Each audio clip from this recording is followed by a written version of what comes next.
Nini hii msimu wa pili wa riwaya ya mapenzi yamenitia hatiani. Usisahau kusubscribe, kulike, kucomment na kushare ili kupata miendelezo. Gereza la wanawake la Segerea lilikuwa kimya sana asubuhi hiyo. Kwenye kona ya chumba kidogo kilichozungukwa na ukuta wa rangi ya kijivu, alikaa Zainabu akiwa ameshika kalamu na daftari. Alikuwa amevaa sare ya kijani, macho yake yakiwa hayana mwanga, bali huzuni ya mapenzi yaliyomgeuka kuwa jinai.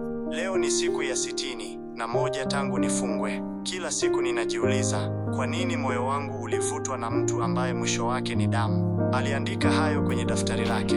Hakuwahi kuacha kuandika hata siku moja. Ilikuwa ni tiba yake, lakini pia ushahidi wa mateso aliyokuwa anayapitia ndani kwa ndani. Zainabu bado hakuamini kuwa Alex alikuwa amekufa. Mwanamume aliyempenda kwa moyo wote, aliyemtegemea kama mpenzi, mshauri na rafiki. Lakini sasa kila mtu alimuona yeye kama muuaji wake. Alisingiziwa kuwa alimuua kwa wivu, lakini ukweli haukuwa hivyo. Katika ndoto zake za usiku, Zainabu alikuwa akiota akimkimbilia Alex akimwambia, "Si mimi, umeniacha na mzigo wa lawama, lakini moyo wangu haujaacha kupenda." Ndoto hizo ndizo zilizomfanya kuamka kila siku akiwa na maumivu moyoni. Siku hiyo, Zainabu alipokea wageni wawili, wakili mpya aliyetumwa kumwakilisha kwa msaada wa shirika la haki za binadamu, na kijana mmoja mweusi aliyeonekana kuwa na maumivu machoni mwake. Jina lake Daudi. Daudi alimsalimia Zainabu kwa heshima, akamwambia, "Nakuamini na nitapigania ukweli hadi mwisho." Zainabu alimtazama, akaona tumaini jipya, tumaini lililokuwa limezikwa ndani ya gereza la ukimya. Daudi alirejea ofisini kwake jioni hiyo akiwa na kichwa kizito. Kesi ya Zainabu haikuwa ya kawaida. Ilijaa utata na maswali mengi yasiyo na majibu. Alifungua faili la ushahidi, kisha akaanza kupitia rekodi za mawasiliano ya Alex kabla ya kifo chake. Kati ya simu zote, moja ilimvutia sana, iliyochukuliwa saa 2:38 usiku, dakika 15 tu kabla ya polisi kuripoti tukio la kifo. Simu hiyo ilionekana kutoka kwa mtu aliyehifadhiwa kwa jina Mama Ara. Daudi alishtuka. Hilo jina halikuonekana mahali popote kwenye ushahidi uliowasilishwa awali. Kwa haraka, alichukua simu yake binafsi na kuanza kuchunguza kwa kutumia njia zisizo rasmi. Muda si mrefu, aligundua kuwa namba hiyo ilikuwa ya mtu anayeitwa Regina Mlowe, mwanamke aliyewahi kuwa msimamizi wa kampuni aliyokuwa akifanya kazi Alex, na pia aliyewahi kuwa mfadhili wake wa kifedha. Kumbukumbu za mazungumzo ya simu zilionyesha kuwa walizungumza kwa dakika 15, lakini hakuna aliyewahi kumtaja Regina katika kesi hiyo. Swali kubwa likawa, kwa nini Regina alimpigia Alex usiku wa tukio, na walizungumza nini? Siku iliyofuata, Daudi alimtembelea Zainabu gerezani. Baada ya mazungumzo mafupi, alimwonyesha picha ya Regina. Zainabu alipoiangalia, macho yake yalipanuka. Huyu mwanamke alikuwa anamtishia Alex. Siku moja nilimsikia akimwambia, "Ukithubutu kuanika ukweli, nitakumaliza." Lakini Alex alikuwa mkaidi. Aliniambia kuna siri kubwa iliyomfanya aishi kwa hofu. Daudi alihisi mshtuko mkubwa. Kesi hii ilikuwa zaidi ya wivu wa mapenzi. Ilikuwa na mizizi mikubwa ya kisiasa, ya kifedha na labda ya uhalifu mkubwa. Aliamua kumfuatilia Regina, lakini hakujua kuwa maisha yake yalikuwa sasa yameanza kuingia kwenye hatari ile iliyomkumba Alex. Siku 2 baadaye, Daudi alifika nyumbani kwa Faraji, rafiki wa karibu wa marehemu Alex. Walikuwa wamekulia mtaa mmoja na hata kusoma shule moja. Faraji alimpokea Daudi kwa tahadhari, lakini alipomweleza kuwa anapigania haki ya Zainabu, uso wake ulibadilika. "Kuna jambo nataka kukuambia, lakini siwezi sema hadharani," Faraji alisema huku akiangalia kila upande. Wakaingia ndani ya nyumba, wakaketi. Kisha Faraji alifunua jalada dogo la bahasha na kutoa simu ndogo ya zamani. "Alex alinipa hii siku 2 kabla ya kifo chake. Aliniambia, ukisikia nimepotea au kufa ghafla, peleka hii kwa mtu sahihi. Kuna ujumbe wa sauti humo."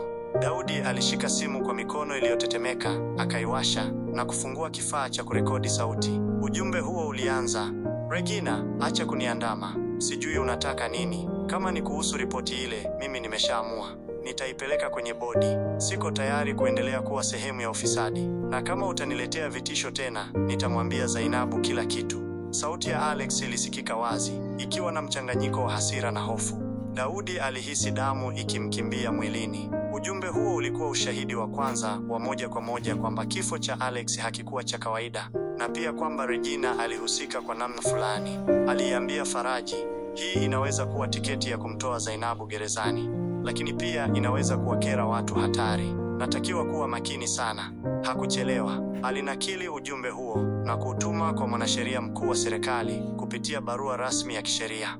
Lakini hakujua kuwa hatua hiyo ilikuwa imewasha moto mkali zaidi. Regina alipokea taarifa kuwa Daudi anarekodi na akaamuru mtu mmoja wa karibu naye kufuatilia harakati zake. Wakati huo huo, Zainabu aliandika barua mpya gerezani.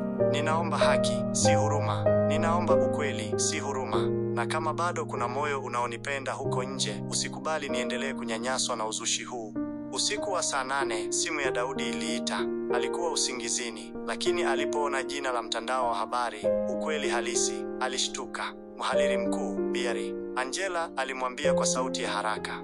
Nimepata barua pepe ya siri. Ina nyaraka za fedha zilizohamishwa kutoka akaunti ya kampuni ya Alex kwenda kwa mtu binafsi Regina. Inaonekana Alex alikuwa anajiandaa kuanika ukweli. Daudi aliamka chap. Aliomba Bihaya Angela amtumie nakala hizo ili azitumie mahakamani kama nyongeza ya ushahidi wa jinai. Kilichomchanganya zaidi ilikuwa jinsi nyaraka hizo zilivyokuwa sahihi, zikionyesha jina la Regina na kiasi cha pesa kilichohamishwa.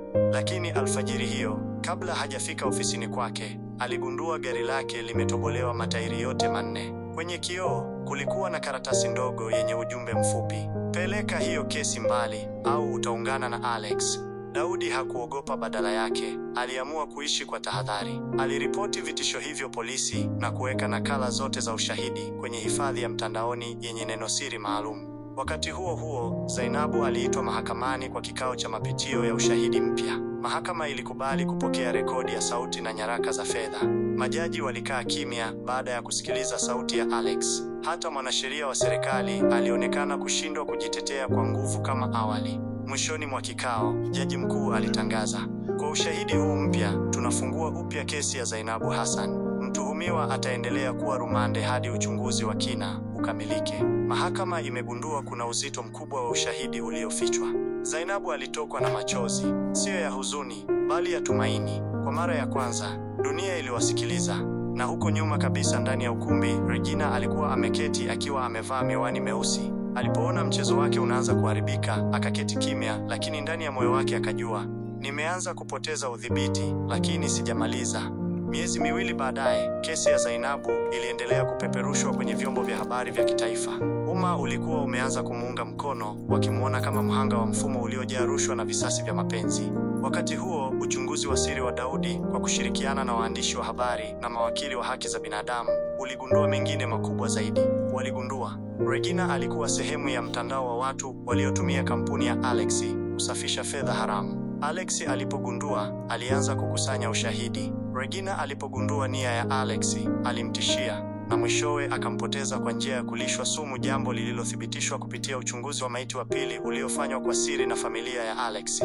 Daudi aliwasilisha ushahidi wote kwa mahakama kuu.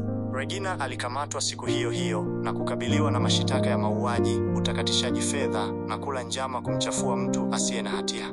Mahakamani, wakati jaji akitoa uamuzi, ukumbi mzima ulitulia.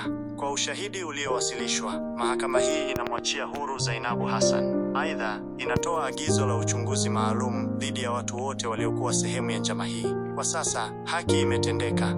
Wakati Zainabu akitoka kwenye ukumbi wa mahakama akiwa huru, alisimama mbele ya waandishi wa habari na kusema, nililia, si kwa sababu nilikuwa dhaifu, bali kwa sababu niliumizwa bila kosa. Lakini sasa, machozi yangu yamekuwa ushahidi, na washukuru wote waliosimama na ukweli. Daudi alikuwepo hapo, akiwa mnyonge lakini mwenye tabasamu la ndani. Alijua mapambano yalikuwa magumu, lakini mwanga wa haki ulikuwa umeangaza.